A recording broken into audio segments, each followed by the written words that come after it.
Okay, welcome to MSEndpointMgr YouTube channel. We have Jannik and Florian on the channel. Welcome. Thanks for having Hello. us. So, oh, that way. Yeah, it's like, which way are we pointing? Mirroring is a strange foe. Yeah. Oh, that's a dance. Sorry. So, guys, Well, yeah. tell us about yourself, Jannik. Let's start with you. Okay, my name is Jannik Reinhardt. I'm 24 years old and I'm a solution architect in a big German chemical company, and I'm working in the special purpose area. This means modern device management for devices which has special requirements, who are in laboratories or in some special environments. And additionally to this, I'm also a technical lead in a project named AIOps. Here we try to make an end-to-end analytics to extend end-user experience by collecting analytics data and analyze them with machine learning. Cool, pretty cool. So welcome, and I've seen a lot of your blog posts, and it's crazy good actually, and yeah, you should definitely be running up for MVP soon, Jannik. Many thanks. So and Florian, I know you because I did the Modern Workplace talk on you're an OC on the LinkedIn channel, right? Yeah, that's right. Yeah. So we already know you from the channel, but please let us briefly know about Florian. Perfect. Yeah, still Florian Salzmann. I'm working in Switzerland as a cloud consultant with Fornet, a small consulting firm. My primary focus is the modern workplace, where I have projects primarily with Intune and the surrounding with Azure and the Microsoft 365 platforms. So that's my main area, and I also run the blog ascloud.work, where I write about my challenges, try to automate as much as possible, and share it with the community.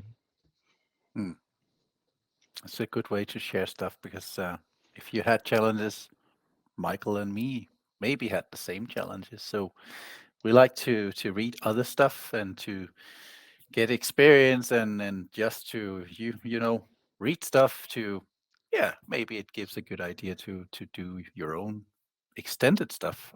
Inspiration. Inspiration. Yeah. It's called inspiration. Sharing is caring, right? Yes. So that's the community spirit, basically. It is.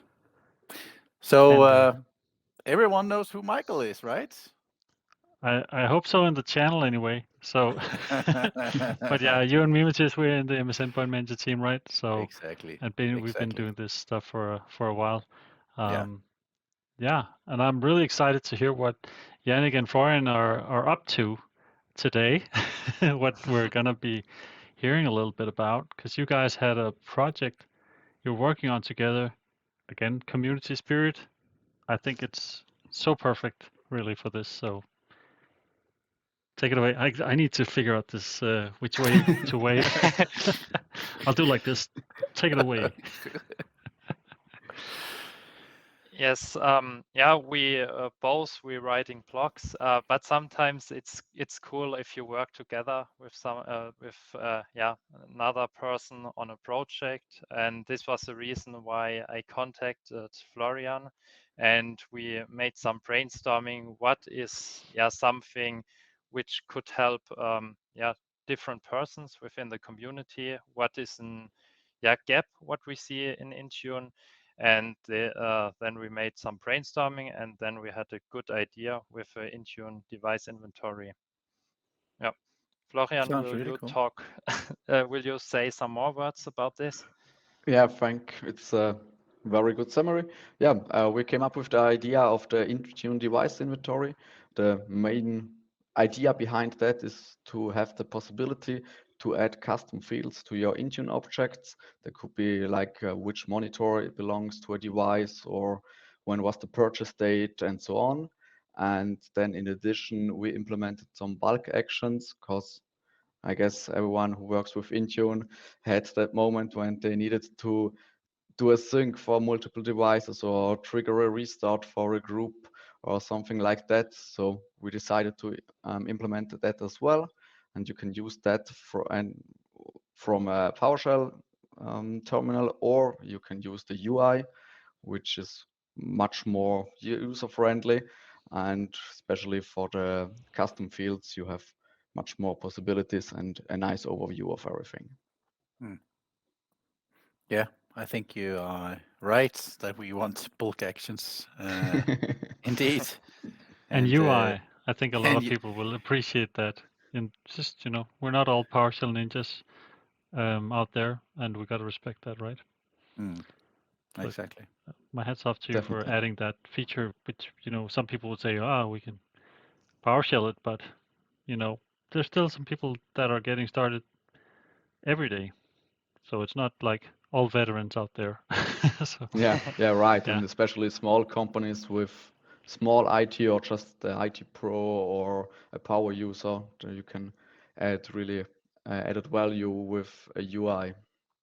Yeah, and Definitely. the advantage is, you can store custom inventory in a log analytic workspace or in a storage account or something else, but you always have to join then both sources. And with this approach, we have an advantage to manage this with a module, but you have it visible in the Intune console without, to join two tools. Sounds Yeah, and you really don't need nice. an Azure subscription or anything else. It's Wow. all possible within the classic Intune license. Now you talked a lot about this. Should we just take a sneak peek at it before you go into the Yes. details of how it works and what interesting findings you had along the way while creating this? Sure. Yeah, of Who course. will start sharing? Yeah, That be I'd say you. we start with the PowerShell module, and then we go over to the UI. Is that So you, the PowerShell Florian? module will be on my screen. Yeah. Perfect. Yeah, here we can see the PowerShell gallery where you can find the module where we published it. Of course, with the installation command, if you want to start and haven't installed it yet, just open PowerShell and install it. I already did that.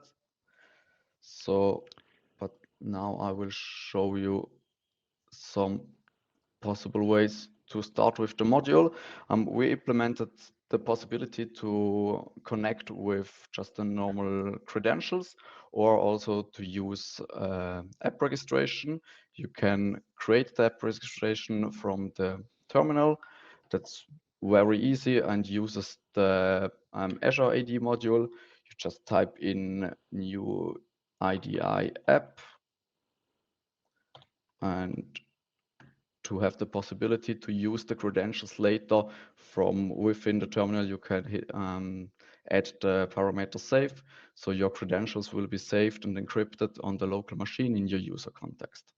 If you don't want to save them on your local machine, you can leave away the save parameter, and then you will get the ID and the secret and can store that in a vault or wherever you want. So I hit enter to create the app. Now I have to authenticate with a global administrator or an application administrator. For the demo purposes, I use my dev tenant.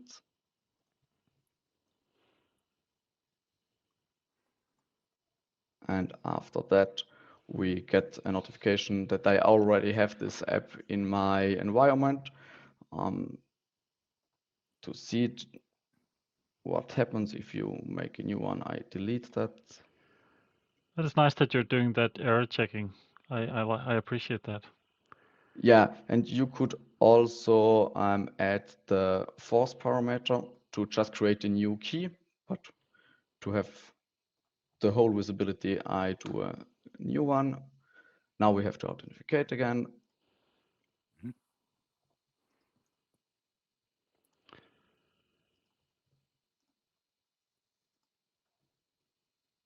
So this time it looks much better. We get the URL to the registered app. We can see the my tenant ID, the client ID, and the client secret. I will delete that one afterwards, so no one can do anything with that. Thank I'm you, already Florian. in. I'm already in. So we can navigate to the app registration or just put in the URL we saw. Now, one thing we have to do is to approve the API permissions in that application, that by just grant the admin consent, and then we see that. And that's of course because you're using quite permissive application registration types or application authentication. And I'm just thinking, would you be interested in the future, like setting this up for a delegated type of authentication instead? So it's sort of just as an interactive sign-on every time you start the PowerShell script, then or the module, then you get prompted. Yeah, you and you can also just have pass that with this. possibility. You already did that. All right. Yeah, yeah, cool. you can log in with just an admin, or you can use the app registration. The nice thing about the app registration is you can do multiple in different tenants, Yeah. and if you're an MSP, you can switch between them very easily. Sure. But yeah, of course, if you don't want to have like a registration for everything and to maintain the secrets, then you also have the possibility to just use a user. Yeah, because I was just thinking in the context of an IT pro sitting there in the office, and they're not, it's just one person managing a lot of things. Maybe, these things can get forgotten, or if it's still on the machine, somebody else can actually, I know somebody called Dr. Azure. He would probably agree that should never be on the machine. It will be hacked, or he's insane with hacking and stuff. So, yeah, I am. Is that Dr. Nestori? Yeah, Dr. Nestori. He's Yeah. he can do some crazy shit with this. So I always think about him when I think about how should we reduce the privileges or keep it as secure as possible. And it also always depends on the scenario. So I really like that you thought about this MSP scenario as well, and being able to do multiple tenants at once. So pretty cool. Yeah, definitely. Yeah, it's good for MSPs, but if you use it just for one tenant, I would definitely go with the login. It's much easier, much more secure. You can use conditional access and everything. Here, of course, the security aspect is not too high. Oh. You can still do conditional access though for workload entities, which would cover this one if you wanted to say, okay, it's only from this specific machine, or yeah. Yeah, right. There are many scenarios in conditional access. So yeah. Let people be creative with that. Yeah. Definitely. Cool. Yeah. So as soon as we have the app registered, we can import those credentials. We can, if you're an MSP and use multiple secrets, you can use the select parameter, and then you will get prompted with a grid view where you can choose from your different tenants. Now I only have one on this sandbox, but with one click, I'm in and can use like whatever I want on the module, and I'm connected with the Graph API. For example, we can just call the get IDI devices or device and the all parameter, and then we get back all devices with the custom fields. If the devices does have a custom field, here it's only the purchase date, the last one we see. Of course, we also get it out in a grid view. And the reason why you call it IDI is because of the module called Intune. Yeah, it's Device just Inventory, because on the module, right? so you know the comments with IDI is from that module, and it's not just get devices or anything, and you get confused with another module. That would be a problem. Yeah. And I must say, I'm really happy that you guys published that to the app gallery. That's good. Some inspiration for other people that create small scripts which are basically module friendly. That they should try and put them there. It's a learning experience as well if you haven't done it before for anybody. Yeah, it definitely was the first module for me. So you have to start with the manifest and everything, and you have to try it multiple times until it works like the way you want it, but in the end you can use it in like a Azure Runbook or something and have much more flexibility. Exactly. Yeah, it's pretty nice. So yeah, with that you have the devices. If you already used if you already used the nodes field before, you also have the possibility to convert that one into a Intune device inventory friendly field. It's then just a JSON, but there's also a command for that, and we can link to the module in the description. So you have there some more examples what you all can use for that.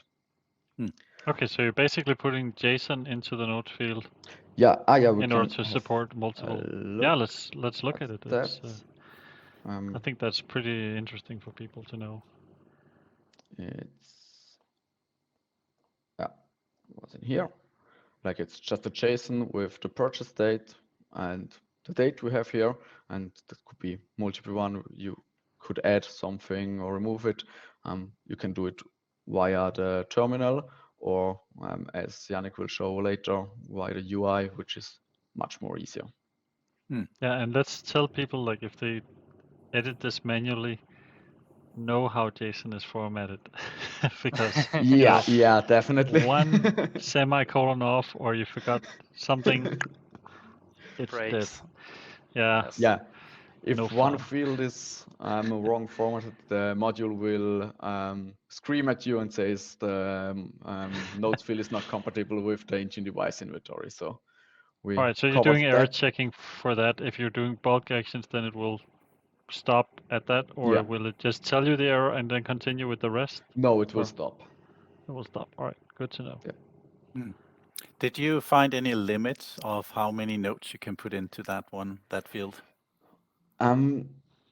Not the node field was the limit so far. We had limits with devices, with how much devices you want to trigger or change. The week I published it, one reader wrote me like, it's to take me too long until I get any notes in there, or until the sync is getting triggered. Then I asked him, how much devices do you have? And he was like, like 25 to 30,000. Yeah, that's a lot. It's gonna take some time for it. So with that, it's not nice to work with. But if you have like 1,000 to 3,000, I tested that in an environment. That was very good. It was not fast. You have to wait like 2 to 10 minutes, depending on what you want to add or to trigger, but it works. All right, so it makes sense to put this into some Azure automation if you have like a lot that you're doing, and that could pull some data from somewhere else, and then through each iteration add more and more. Yeah, I'll leave that up to the listener how to be creative with that. Yeah, perfect. Yeah, and I also can show you how the bulk actions work. It's like invoke command. Also invoke IDI, and then you have the BitLocker rotation, you have the defender scan, you have defender signature updates. You can delete a device, because the delete device is not a easy command, can get you into trouble. It will ask for every device you put in that query if you really want to do it, not so if you do a minor change like a sync. So if you just invoke that command, delete device, then it just, if you don't specify the device, it just takes all devices, right? No, confirm. if you don't add anything, nothing happens. Like this was, then it gives you a warning, no scope was specified. You can use the all parameter. For a sync, it's not bad, so it will just do it. You also can use the variables that you see which device is getting synced. And if you use the delete, You also have the all for that one? Ugh. you also have the all for that one. I would add a confirm as well to that, double confirm. And I know it will ask you for every device if you confirm to delete, because yeah, delete is not something you want to do. But also in the, like, I think on the first day I published the module, one guy wrote me like, I have a tenant to tenant migration and need to delete all Intune devices, please add this. So Yeah, I okay. had That's to fair do enough. it all. If you're cleaning up a tenant, you're getting rid of it, you need to delete them all. It can be quite annoying. Yeah. Does it Yeah. take hand of, if you have autopilot devices, registration, and yeah, Intune, and Azure AD as well? Or is Just No, clean it those up. only cleans the Intune devices at the Okay. moment. Okay. Let's put that on the wish list then. Yeah, yeah, we will. Perfect. Yeah, just Yeah, create so an IDI nuke, and that's it. yeah, Invoke IDI destroy nuke, all. destroy all. I mean, Reset tenant. probably Yeah. somebody would like to have that for tenant to tenant migrations, as you're saying. I'm actually, I'm thinking about the migrations I've done, and yeah, I sort of forgot that right now. That would actually be nice. Kind of scary, but nice, yeah. Yeah, definitely scary if you press enter too fast. Cool. Yeah, so that would be like a short overview of some of the functions you have in the Intune device inventory module. Cool. Looks very nice, guys. Okay, yeah, what you can see here is the UI, the Intune Device Inventory UI, which was developed on top of this module. This means all the authentication stuff, what Florian showed you, is also included in this UI. When you start the UI, you can select if you want to make a user out, if you want to select an already saved credential, or if you want to manually add your app registration. And then you get here an overview of your devices in a tenant. Also, this is one of my test tenant. This is the reason why you can only see some devices, only a small number. Yeah, on the start page, you have a full search. You can search for device names. You can search also for usernames. All values which you can see here is searchable in this start page. And yeah, when you want to set the custom attributes for one of his devices, you can open this. In this view, you can see some basic information which could be helpful to identify the device. You can see the host name. You can see the compliant state. In my case, it's not compliant. You can see the last sync, enrollment date, and some other useful informations. You can see also here the bulk action. You can sync this device. You can restart the device, but we don't include the delete device. I think that's better left for a PowerShell command. I agree. Yes. That's the best.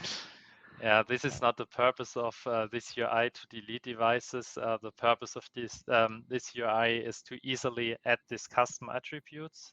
What you can see on the right side, you can see when I open the device, it reads out the current values which are set. In my case, I set it to monitors, a mouse, a headset, and if a device is a VIP device, only some random example data. And you can change it here. You can select the value. You can say, yes, it's a VIP user. When you change it, you can save it. And then it took some seconds, and then this value will also be submitted to your Intune tenant, to the comments, and then you have here a new value. You can also say, I want to add a new row. Let's add this here. I want to keyboard. I have an Logitech MX keys. I will save it.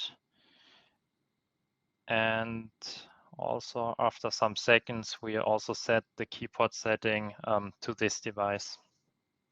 Okay, so I have a quick question here, Jannik. Yeah. With regards to these rows, or you have all these names and values, are they propagated across all the devices, or are they unique? Since you're putting them into the notes field, I'm guessing your app needs to take care of keeping that the same across all devices, or is it No, just unique per device?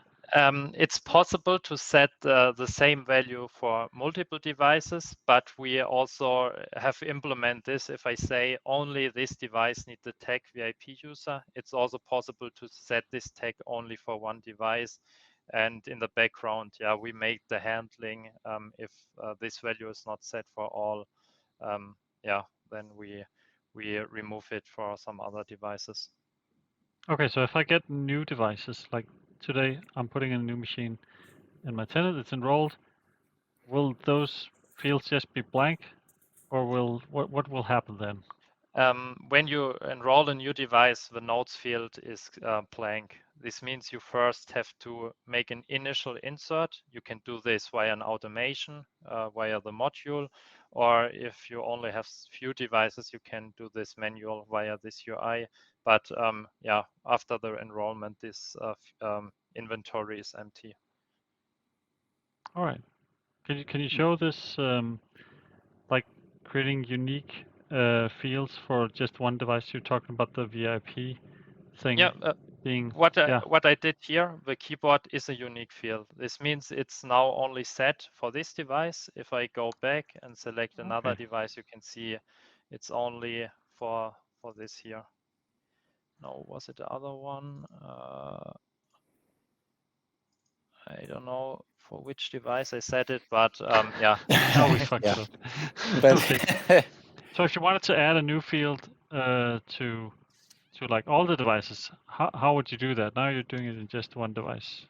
Yeah, we also have a possibility to make multiple devices. I have here multi-select. I can select here multiple devices, click here change custom attributes, and then I can set, I want to add a new row.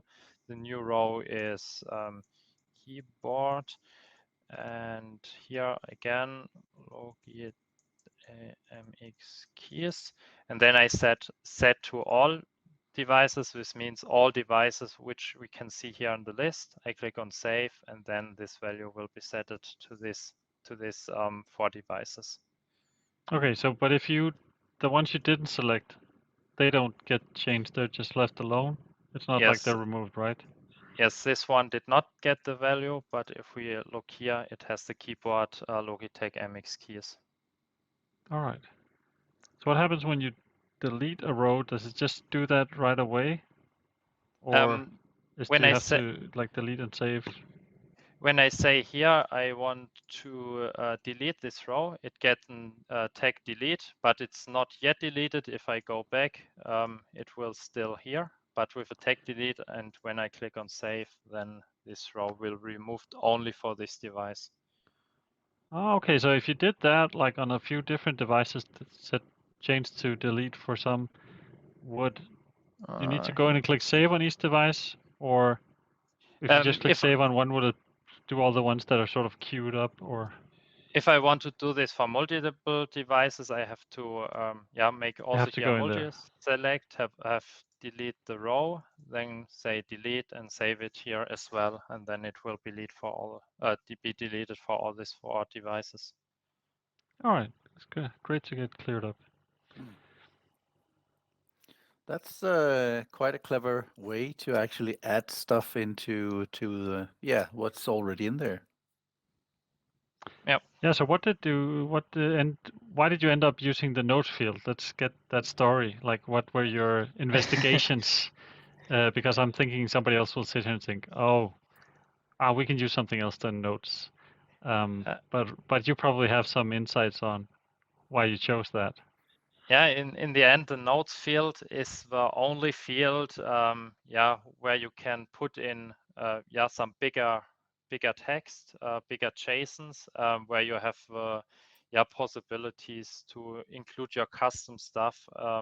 There are also possibilities with device categories, but here you only can set one tag for one device, and with a note field, you have, here are more possibilities to include such a custom inventory. Yeah. So the thing really, with sorry, I was just thinking like, so what you really want is the Intune engineers to hear this and create like a more specific multi-value field that you can just put in a lot of custom data, like the good old extension attributes, but just a lot more, basically, hidden away from the UI, preferably, I'm guessing. So It would be nice, like the custom attributes that Azure AD gives you, for example, for dynamic groups. Could be nice to have that on a device object in Intune as well. Yeah, it would open, then also a lot of new possibilities to, deploy an app or a driver only for devices which use this monitor, for example. I think it's, would be a really useful feature in Intune. Mm. yeah, and you could do And filtering on it, right? If you look like regex through that note field, I don't know if you can. I'm guessing you can't filter through the notes field. No. But if they made No. if they made a field available that you could query within the filters for devices, then you could query with regular expression perhaps anything really in there.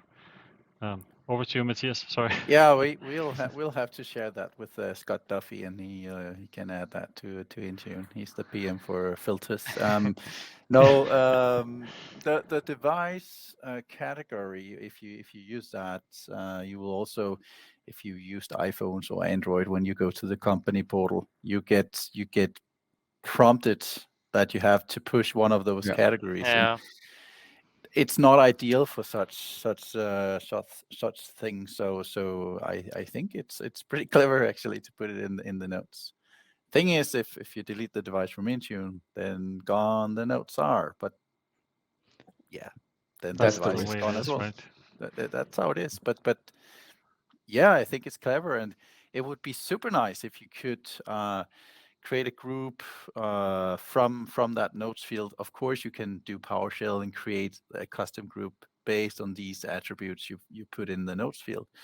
But more like what we look forward to in the advanced endpoint analytics coming, where we have more AI, to fix things up front. And I mean, Intune is the other way around from Config Manager, where Config Manager, we just put all sorts of stuff down in that SQL database, and we'll just, if you're not careful, we destroy your performance, right? In Intune, it's different because we only put that data what we think you will use in Intune, right? So tell us what you want, and you maybe can get it. So it's another approach, right? Yeah, I think in the end, the ideal case would be something in the mid of both. To have really big inventories and really big tables in the background is not the best way. But sometimes you implement something or you have processes which use something which is really individual for a customer or for a company, and here it would be really nice to have a little bit more flexible.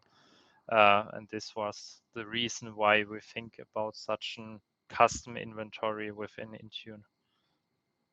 And we need to put in the disclaimer here for everybody, like it's not supported in any way. They can change that notes field any day they want. So perhaps if I can make a suggestion for your module, is that there's some sort of backup export import feature. So you could have it, if you had it running in Azure Automation, it could just save JSON output of everything that's in notes and for what machine. So you sort of have a versioning or backup. It could save it to Git. I don't really care whether people save it, but and then import again if they change the field. So that's, for future versions, if they did something, they were mean and blocked your script or something because it made bad performance in the note field. I don't know. then you could update your code and have a update the import mechanism, and everybody could get their data back in if they removed it for some reason. So that would be my main suggestion from seeing all this. Very But good one. really great job, guys.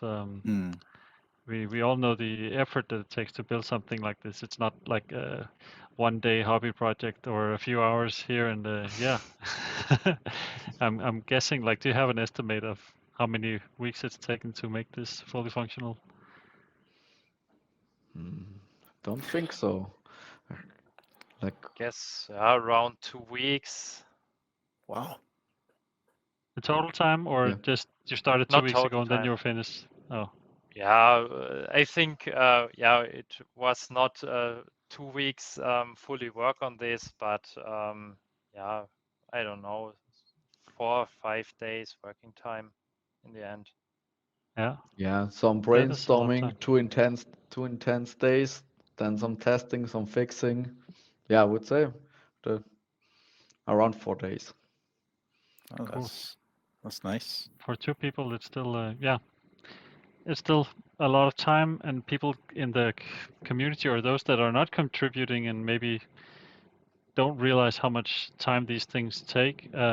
If you were to hire a consultant to do some of these things, just bear in mind that it takes these long hours and dedication. Mhm. Yeah, good job, guys. Yeah, really good Thank you. job. Thank you. Thank you. So I think it was really nice to look into the module. I think it can help a lot of customers using Intune if they have something they want to filter on, or just know about the device. Really cool, guys. And look So in the just source code. Like, yes, look in the inspiration. source code. Yes, Yeah, exactly. definitely. So thank you for looking by. It was awesome to have you on board, Jannik and Florian. And Michael, Thank of you course. for having us. Yeah, Thank you, thanks a lot. Matthias. Yeah. I pointed the right way Oh. now, yeah? All right. Yeah. See ya. Great.